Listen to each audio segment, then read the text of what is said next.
We're seeing the Champions League finalists play before the Champions League. What?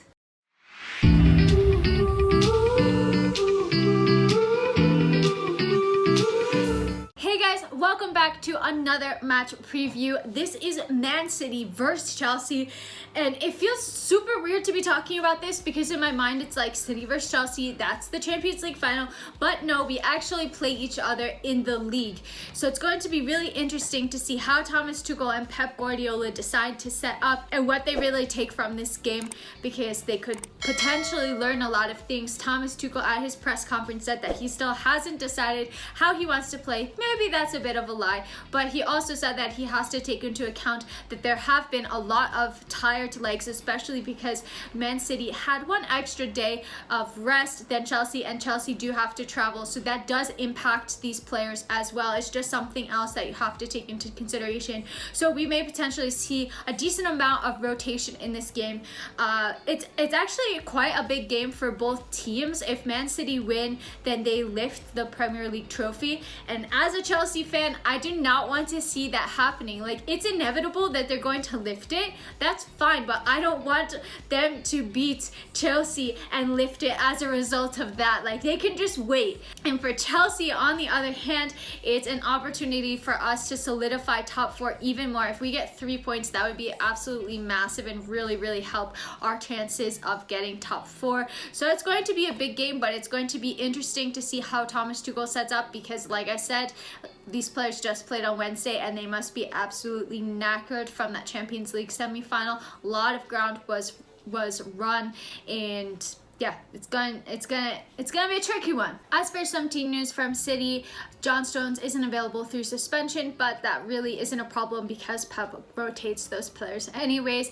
And for Chelsea, Mateo Kovacic is still out. Thomas Tuchel said that the Arsenal game may be a little bit too early for him to come back, but perhaps the next fixture we could see him back. Mateo Kovacic being injured, you know, it's not terrible for Chelsea, but at the same time it doesn't allow players like Jorginho and Conte to really rest, and we're going to get into that, but it's going to be interesting to see how Thomas Tuchel deals with that, because you need to rest these players, but you also have to strike a balance of who's going to start, who should be starting in this game, and who absolutely needs to rest as well. And if you had Kovacic in the mix, you could kind of like get around that and manage that situation a little bit better. As for my starting 11, I'm not even gonna bother to try to put it up on the screen because I am so torn and I really have no idea which way it's going to go. I really feel like it could be 50-50 for most of these players because they just played a massive Champions League semi-final. So it's going to be a challenge. I don't envy Thomas Tuchel. It's going to be really difficult for him to decide who to play. So I'm just going to try to reason through each position. So let's get into it. In goalkeeper, I think Mendy's going to play. I wouldn't be surprised maybe to see Kepa start against Arsenal to give Mendy a rest.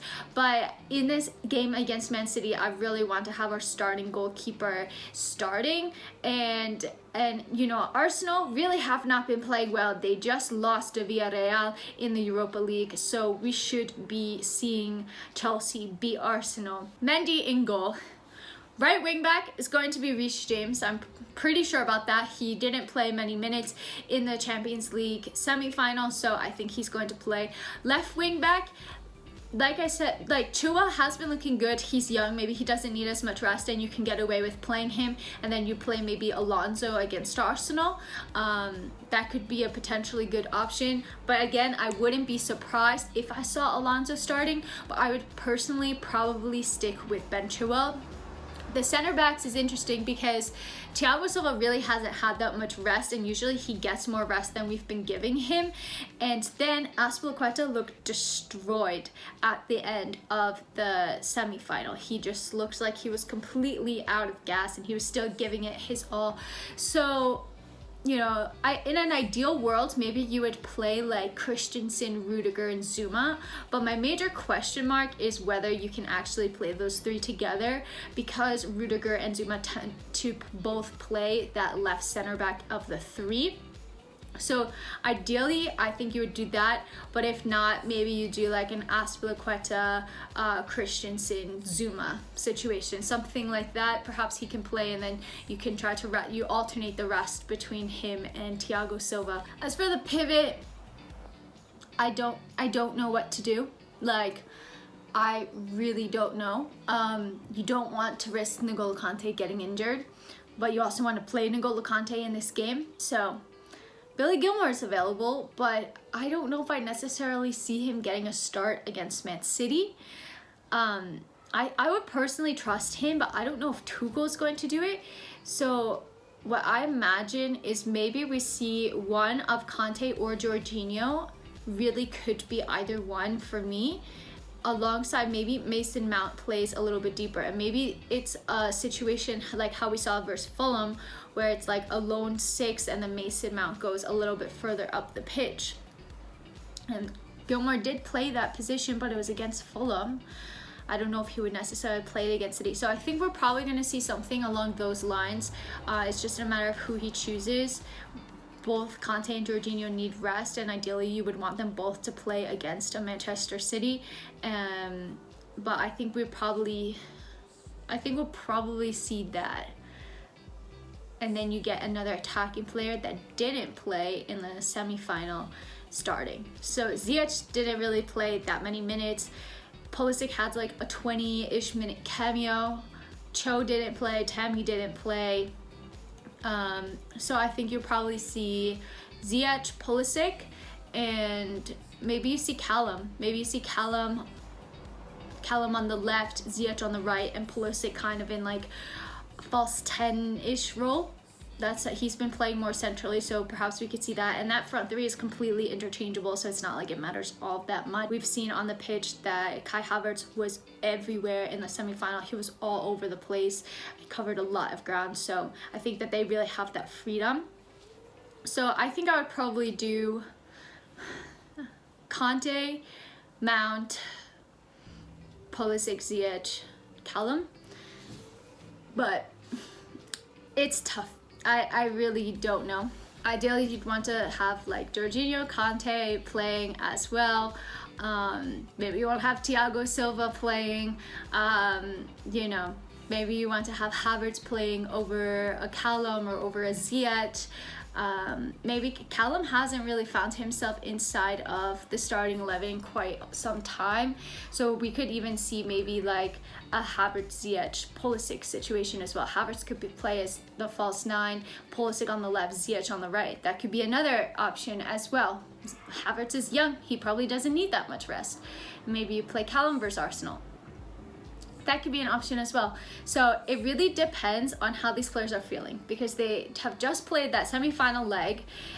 They need to travel, so I think that Tuchel is really going to assess who has legs to play in this game and who doesn't, and go from there. So I've tried my very best to try to predict a starting 11, but honestly, in this game, with so little rest, it's really, really difficult. No matter the results of this game, I don't think it's really going to impact the Champions League final too much. Maybe the team that wins goes in with a little bit more confidence, but Thomas Tuchel has said that in a Champions League final, just the atmosphere, the feeling is completely different. So I would take it with a grain of salt if City were to win against us, for example. It doesn't mean that we're gonna lose the Champions League final, and vice versa. If Chelsea win, we can't get too cocky about it either, because anything can happen in that final. This game isn't going to be an easy game. I think both sides are really going to want to like stand up to each other to show like this is going to be a really crazy Champions League final. And yeah, I hope that Chelsea get the win, because then that would be 2 wins already over City. But we all know that the win that really matters would be in the final. As for a score prediction, maybe you see both teams quite tired. So I think it's probably going to be a pretty low scoring game. I'm going to go 1-0 to Chelsea. I think that we could potentially keep City at bay, and we could nick a goal somewhere. And I'm going to go with Pulisic scoring the goal, because why not? And yeah, let me know who you think is going to be starting, because it's quite a conundrum, and what your score predictions are. Thank you so much for taking the time to watch this video. I really appreciate it. And yeah, thank you for 5K. I think I've said that already. I don't remember, so I'm just gonna say it again. We've blown by that already, and that's super cool. Have a lot of content planned, trying to get like guests lined up as well. So really going to be an exciting end of the season for this YouTube channel. So make sure to stay tuned, subscribe, turn on notifications, all of that boring stuff. So thanks so much for watching, and until next time, I'm out.